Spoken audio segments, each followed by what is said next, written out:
I want to welcome to the program a good friend of ours. You've heard him before here on the Ruthless Variety Program, but he's legitimately, I think, the one man who stands between Chuck Schumer in a Democratic Senate and a Republican Senate that can actually put checks and balances on this administration. We've talked about it a lot. It's like the 51st Senate seat. Adam Laxalt, welcome to the program. Thanks so much for having me, and no pressure, guys. Just got the whole weight of the free world on this race. I mean, in all honesty, you get to this point in the election cycle, you gotta feel a little bit of pride. I mean, because I genuinely believe that Nevada is the difference between a Democratic Senate and a Republican Senate. If you can knock off Catherine Cortez Masto, we can solve a lot of problems here. Well, and if you listen to Catherine Cortez Masto herself, she's making the same argument, right? Like, she sees it and the Democrats see it, and Chuck Schumer sees this seat as the seat that decides the majority. Yeah, I was just going to say, as someone that's been at this since August, right, and of last year, I've known that this was going to come down to this race, and I can tell you the Democrats have known it for months and months and months. This is why they loaded up tens of millions of dollars last spring to try to resurrect their failed incumbent candidate, and so they got there real early. Our people are coming later, but here we are. You know, we've done our job. Everybody understands this is the 51st seat. Everybody understands we've run a strong, consistent campaign, and this is where the Senate is going to come down to, this race, the 51st seat, and we feel great about the race. We've been able to be on offense. We're about to put up this incredible border ad. Yeah. It's going to show right out of her mouth that there's no such thing as an open border. Her and Kamala Harris. By the way, we're buddies together, and we're attorneys general together. You don't see that in the news, by the way. But these are her people. I mean, she's really close to the Bidens, and her husband tried to get work from Hunter Biden. And so, by the way, when Kamala Harris came to the state, she suddenly had an illness and couldn't make the press conference with Kamala Harris. What a coincidence. And so she didn't actually have an illness, to be sure, but just nowhere to be found. And then, Joe Biden, we keep hoping he's going to come stump for her. You know, she needs him. You don't He's think got to bring her home. That invitation got lost in the mail somewhere? You know, we'll see. But, the bottom line is that in Nevada, Biden's at 37%. 70% of Nevadans think we're on the wrong track. This is why we're going to win this race. I mean, it doesn't matter how much money they continue to put up to tell lies, to distort her failed record. In the end of the day, we are the epicenter of the inflation crisis, almost 16%. Of all the battleground Senate races, we are $2 more per gallon of gas than all these other races that you guys cover. And so, hold on. I want to make sure that I understand that. So when you say 16%, we're talking about like 8.3 was the last CPI. Week's. Yeah. You're telling me in Nevada it's 16% inflation? Yeah, it is. Wow. Almost 16%, and we're feeling it everywhere. I mean, look, the Strip, of course, they've got tourist traffic, and so they're kind of a little bit coming back. But the small businesses and the businesses all across Nevada, I mean, they're not back. They're in terrible, terrible shape. A lot of these people lost their jobs or lost their businesses. They never came back online, thanks to a blue state governor that shut us down unnecessarily and for a very long period of time. And so, I think in the end of the day, you guys are seeing all of this, fake Democrat polls and all the media trying to talk the Democrats back into life. But what I feel on the ground and what I experience is still a deep anger, a deep frustration with Joe Biden and where they're taking our country and our state. And Senator Catherine Cortez Masto, I ask your listeners, does everybody even know who she is? Anybody aware of anything she's done? And so while she pitches this fake message to the voters that somehow she stood with Nevada and she's independent, she is a full blast rubber stamp for Joe Biden. And if everybody remembers the Inflation Reduction Act, of course we put that in quotes, she wasn't even up for debate. Nobody was like, oh, where's Catherine Cortez Masto going to be? Is she going to be for this or against this? And again, we're already 16% inflation. I mean, she should have stood with Nevada and said, no more spending. It's killing our state. But reliable vote, 100% reliable vote for this disastrous economic agenda. That's the thing that's so funny about all of these sort of swing state vulnerable Senate Democrats, who you would think could find some places to separate themselves from the Biden administration. Again, like you said, 37% of people in Nevada think we're on the right track. Not too great. But that track has not just been laid by Joe Biden. It's been laid by Catherine Cortez Masto, He never could have Maggie done it. Hassan. Couldn't have done any of this failed agenda without their vote. And now she's going to run ads here for this last, 48, what are we at? I don't know, who knows? Saying, I'm an independent voice and I stood for Nevada. And it's just hilarious to think maybe if you did any of those things, we wouldn't be at 16% inflation. Right. How about have some integrity and stand with the policies that your party stands for and you voted for? Right. I mean, it's like I always joke, I never call my campaign and say, you know what, we're going to go up with a false ad right now. We're just going to go up and we're going to lie to our voters. And they do it all the time. All the time. False attack ads. And then when they're doing this rehabilitation deal, they'll say whatever it takes. In 2020, when there was a police officer shot in Las Vegas, and we've got the BLM riots going on, it was a great opportunity for a former attorney general, former top cop, who again fancies herself as some independent, to stand with our sheriff, stand with law enforcement, say no more BLM riots, we do not support this in our city. And of course she was nowhere to be found. And one of the reasons that law enforcement has come to me in droves against an incumbent senator that's handing out money to local law enforcement agencies, they've flipped to me because they know that when they needed her most, she was nowhere to be found. They know that as an AG, I was always supportive of law enforcement and led law enforcement. I spoke out in 2020 as a private citizen. I was willing to do that, not our elected leaders. And so they understand what's going on here. And so she's able to run a commercial and say she handed out this money and she supports law enforcement. But it's like your party does not support law enforcement. Well, I think that's a really important part, specifically with law enforcement, because you're talking about her as a former AG and you who followed her as AG. So if anybody has a good idea of these two candidates, it's law enforcement, right? I mean, there's the people you work with most closely on a day-to-day basis in the former elected job that you had and that she had before she became senator.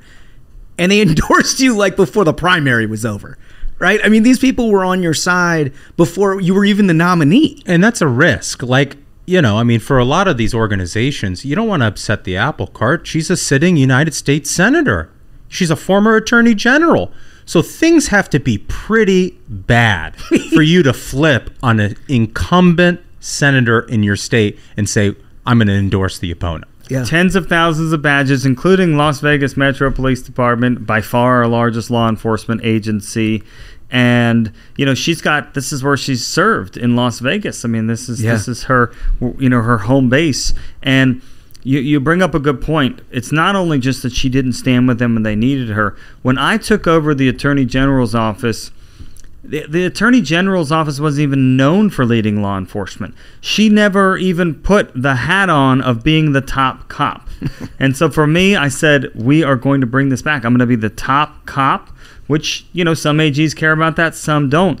And so when I convened law enforcement for the first time, remember, she had been Attorney General for 8 years. They just blown away. I brought all 17 counties, all the sheriffs, all the chiefs, and we said, we're going to do a meeting, and I want to know what is going on and what you need. And that wasn't like the last time we spoke. We then did these summits twice a year and had unbelievable outreach. And then when we found a problem, for example, if some of our local law enforcement said, okay, we've got a lot of elder fraud going on, but we don't have the resources to work up these cases, I said, all right. Hey, I asked my team, can we set up an elder fraud unit? Absolutely. We set it up, and then we help work up the cases for this local law enforcement. So they know that we were there for them, and they know that when they need them in the Senate and when there's these radical bills that are going to defund the police or take away their ability to defend themselves, that I'm going to stand with them. I'm not going to be canceled. I'm not going to go with when the media in Hollywood and everyone freaks out and said we need to dump on cops. I'm going to be standing there with law enforcement knowing they've got one of the toughest jobs on the planet. Who else goes to work, aside from the military, where they may not come home. Yeah. It is a tough, tough job. And now every Democrat in America is like, oh, we've always been with law enforcement. Joe Biden was saying that a few weeks ago. He did a whole speech about it. They are shameless. These Democrats will say whatever it takes to win. I hope our voters and the Americans finally see through this, that they're just dishonest brokers. And I believe that's going to happen in Nevada, which is why I think we're going to win in November. Well, so you laid out the economy is worse under her. Crime, law enforcement worse under her. The border is also a very, very big issue. She's never actually been to the border, but you have. And is that surprising to you that a sitting senator with one of the biggest issues in your state before voters hasn't even been to the border to check it out on her own? Well, since her, dear friend and the leader of her party, Kamala Harris, the border czar, hasn't been to the border, then no, it doesn't. They lead by example, and their example is to hide from the border, not visit the border, pretend it doesn't exist, and so she also has run these human trafficking ads that she's fought against human trafficking. And I remind voters in every single room, the number one source of human trafficking is cartels coming across this open border. So don't lie to our voters and say that you've been a champion against human trafficking. This is a big issue in our state. It's real. It happens every day. It's tragic. Mm-hmm. We also have massive opioid issues, and we have fentanyl deaths in our state.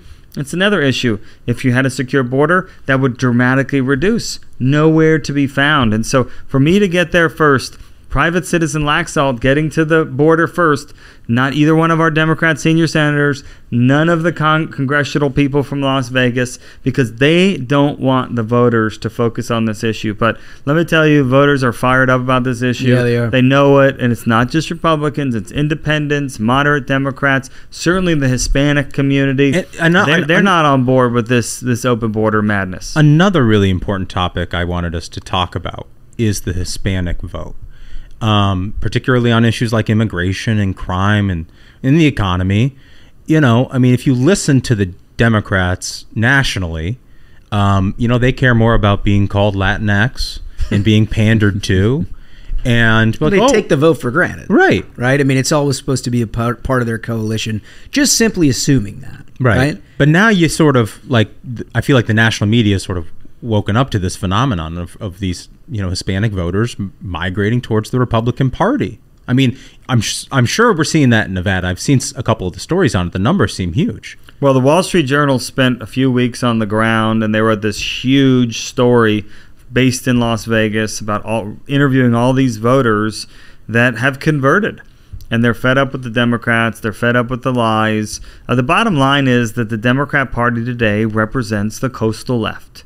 We all know that. I'm sure your listeners know that they represent all these radical views, and the chickens are coming home to roost. Yeah. Guess what? Hispanics are not interested in $5 to $7 gas. They're not interested in, all of these liberal agendas that are transforming our country.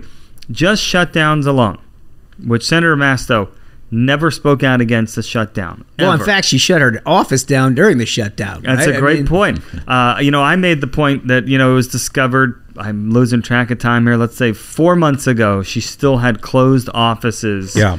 And I'm like, God, maybe it's because I'm former law enforcement and AG. Like, my office in the middle of a crisis would have been open for the people throughout. More right? open. That's your job, just like law enforcement was open, the front line. How is a senator not front line?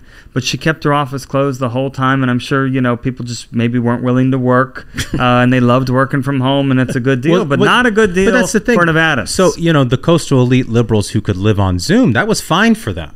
Right? But the Hispanic dishwasher working in the hospitality industry in Las Vegas didn't have that option.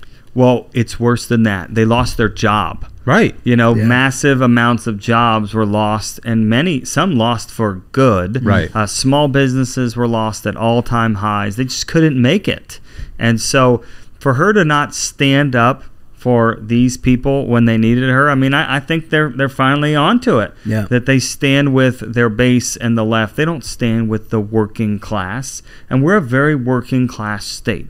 We are a very working class swing state, which is why I think that things are moving so much. We also, as a party, I know I believe in the American dream. I think our party needs to do a better job of continuing to beat that drum. our values and our view of the role of government is meant to give people opportunity to achieve their dreams. Las Vegas, as all your listeners know, I mean, it's a desert, right? And this place has gone from 100,000 in the late 50s to 2.3 million people because it truly has been an oasis. It's been a land of opportunity. People have come here because they know if you work hard, you can get ahead in Las Vegas. All that stopped in its track with COVID. Totally avoidable, right? Never needed to happen. And so when she says she stands with Nevadans, I mean, that's the biggest thing I always point out. She never stood with us when we needed her. And I don't think they're going to forget. I mean, schools were shut down. Yeah. You had single Hispanic moms that are trying to juggle a job and trying to deal with Zoom at home. And then if they actually listened to the Zooms and heard what in the world these kids are being taught, then they were like, wait a minute, we don't like America? Since when is America a bad place? You know, we came here because we thought America's a great place. And guess what? We've had opportunity in Las Vegas. Why are they teaching our kids that America is not a land of opportunity? So I think all these things are combining, and why you've seen the shift to Hispanic voters. In 2018, the Senate incumbent lost Hispanics about 37 to 40%. These are exit polls, so you never exactly know. Those numbers now are about 10%. That's the delta. That's how much Hispanics have moved over. Wow. And by the way, we've taken it seriously as a campaign. We started our Latinos for Laxalt back in February. As I always joke, the New York Times wrote this big piece on it, and you got to ignore 18 paragraphs that they attacked me on. But there was the paragraph that said, well, Laxalt campaign is their first. He's actually the first doing Senate something. campaign that is planting a flag in the ground, and so we've cared about this, and I think all our hard work is paying off. Well, there's no question. I think the first real national moment you had very early on in this campaign was when you went to a school board meeting, right? And it was exactly what you were talking about. Schools were still shut down. Teachers' unions were still sort of demanding that not only do we retain the option of not actually teaching anybody in person, but also our curriculum you don't have any say in as a parent, right? And you actually showed up, which as a Senate candidate, I don't know if anybody else has done that. I haven't seen that.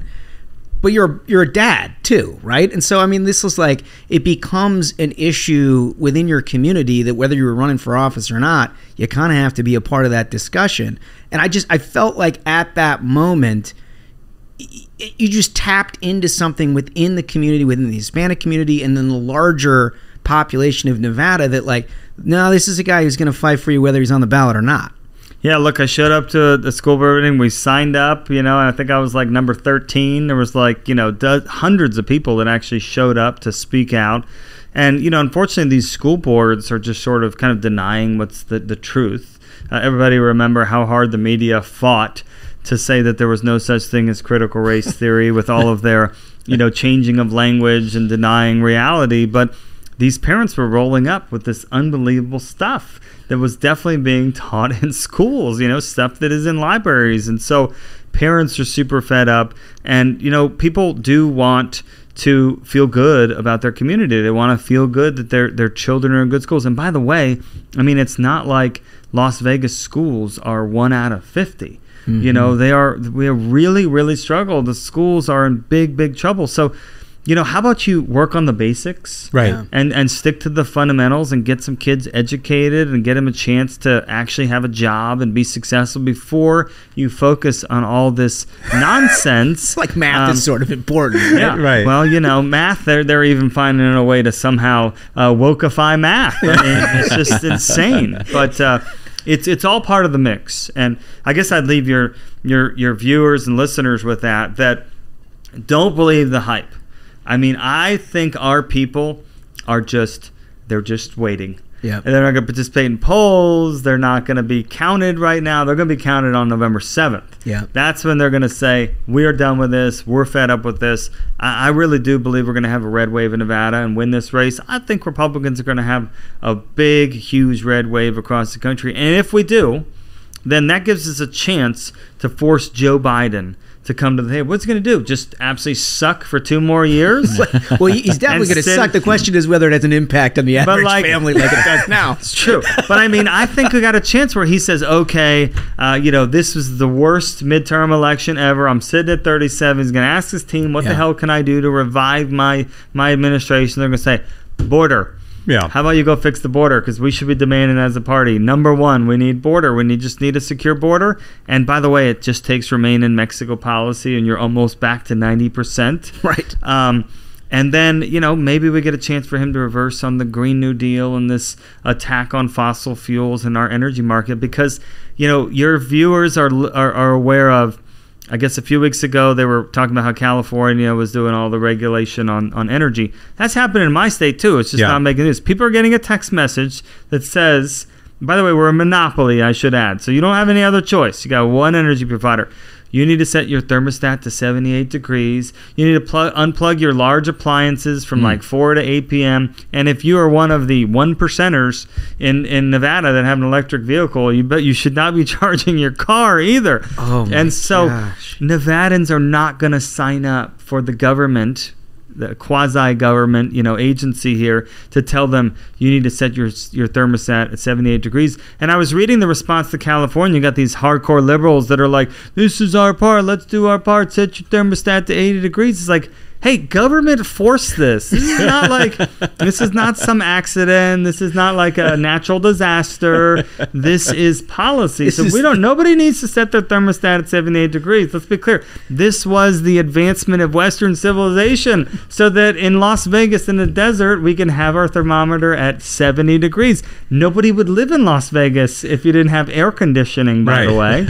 Well, it's set against the backdrop of this Green New Deal light that they call the Inflation Reduction Act, right? I mean, all that did basically was try to incentivize people to go buy electric cars at the same time as they're telling you can't plug them in.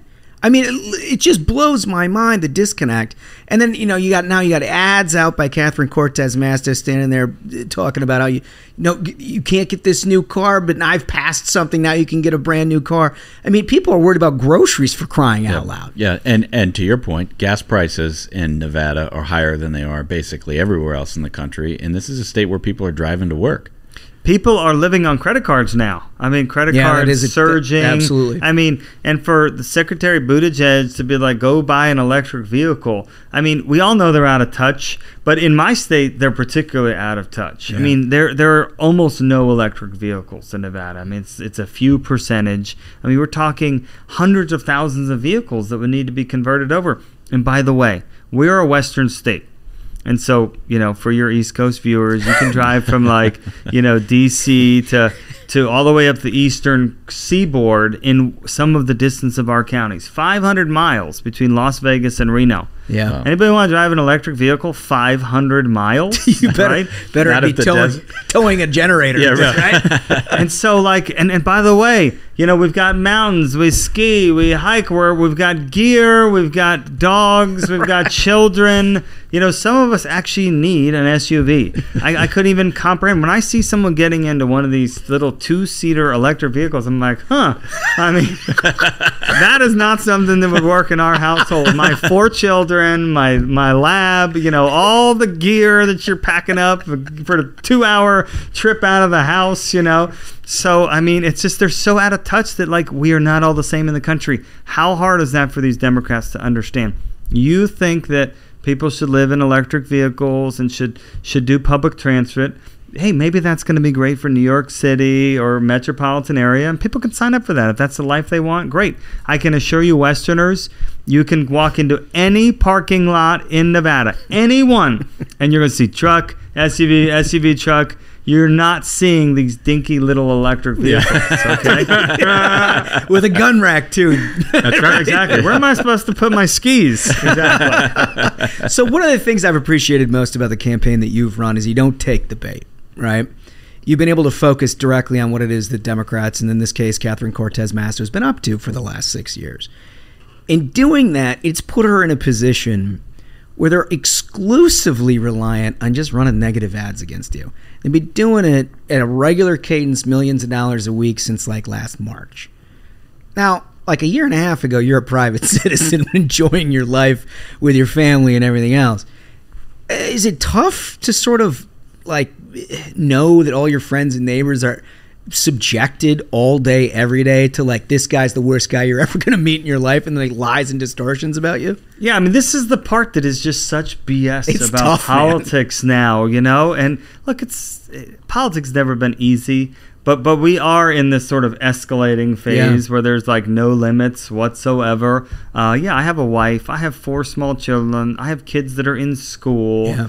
And so just in fact, one of my daughters said the other day that they were all like signed up for something and they were all tuned in and they were on YouTube and there was an ad that popped up and the teacher like ran over to like unplug the deal, you know? And then I was like, so was it a good ad for me, honey, or was it a bad ad? She goes, I think it was a good one.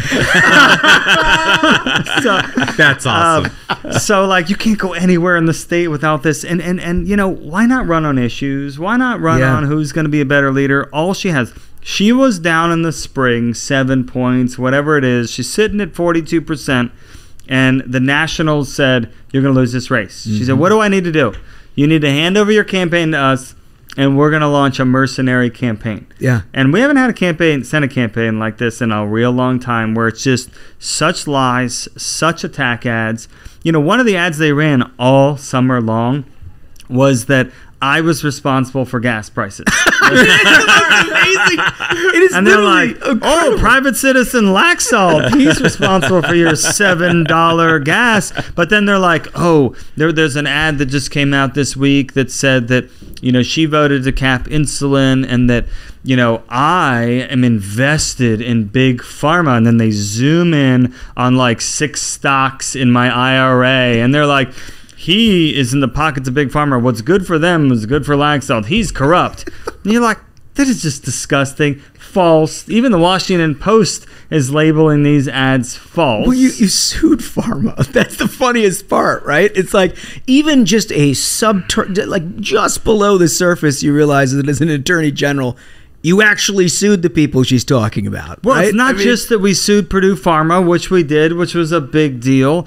I created the Prescription for Addiction program. It's something near and dear to my heart. We had the very first opioid coordinator in the history of the state. This person was in charge of finally getting resources out, getting Narcan to law enforcement so that they came upon an overdose, they could save someone's life. We got incinerators bought for law enforcement, so all these drugs. I mean, we did a ton of stuff.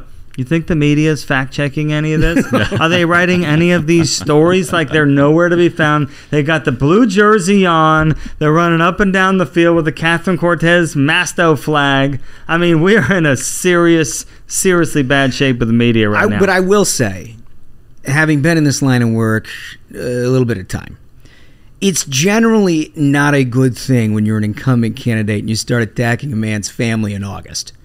Right? But that's where these people have gone.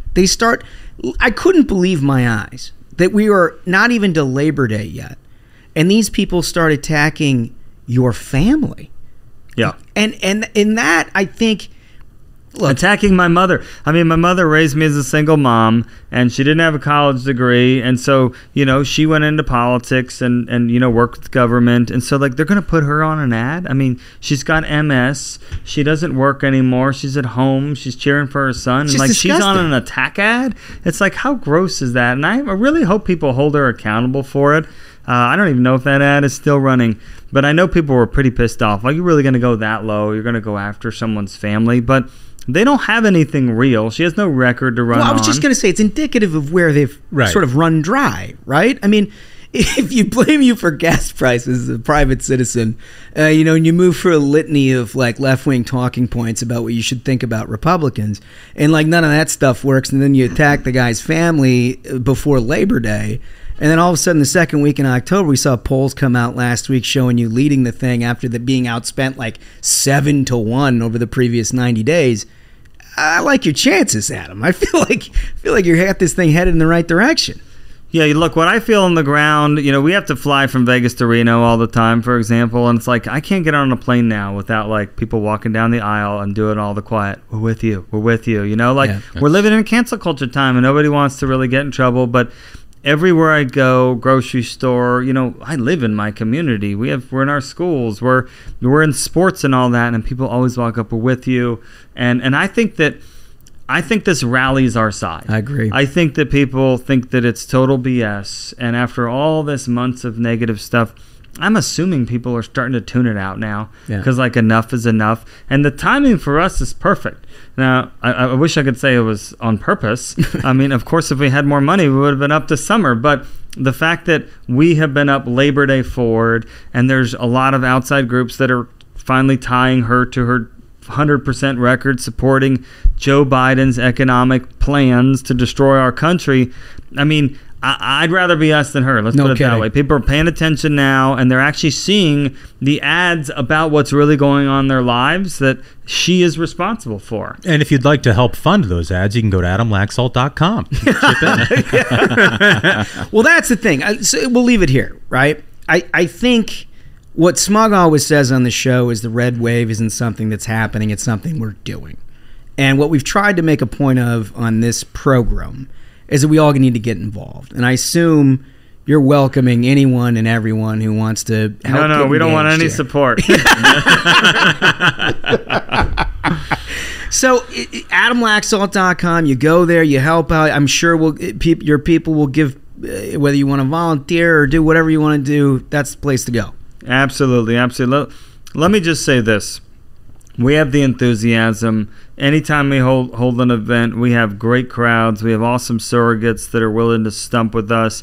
Of course, they're hiding all their people. Yeah. They don't want any of their people coming to Nevada. And this is our time where we're riding this momentum. I feel the red wave is still there. And the only way that she can win this race is if they buy it. If they buy it in October. And so we do need support. We need people to support from all over the country. She gets 93% of her donors from California and New York. Yeah, it doesn't surprise me at all. We need all of our states across America to match these two states that are funding these Democrat Senate campaigns to the nose. I mean, they are putting out whatever it takes, and so we're all in the same boat in that respect. And so it's time for our folks to wake up, decide who you like, decide who you're willing to put in. And if you think that our country is in the worst shape that it's ever been in your lifetime, which is what I believe, then do more than you've ever done before to be part of saving the country. We are the 51st seat. I mean, the math has been done a million times. If we win, we will take the majority. Democrats know that. We need our side to match that intensity. And as long as that happens, and it is happening, right, by the way, over the last many weeks, you're seeing people pour into this race. If that momentum continues and we get to get our message out and to be able to nullify all these false ads and all these lies she's telling, we're going to win this race, and hopefully we'll win it comfortably. Well said. Adam Laxalt, a Senate candidate from the great state of Nevada. Thank you for joining us. Thanks for your doing. Awesome. Thanks, guys.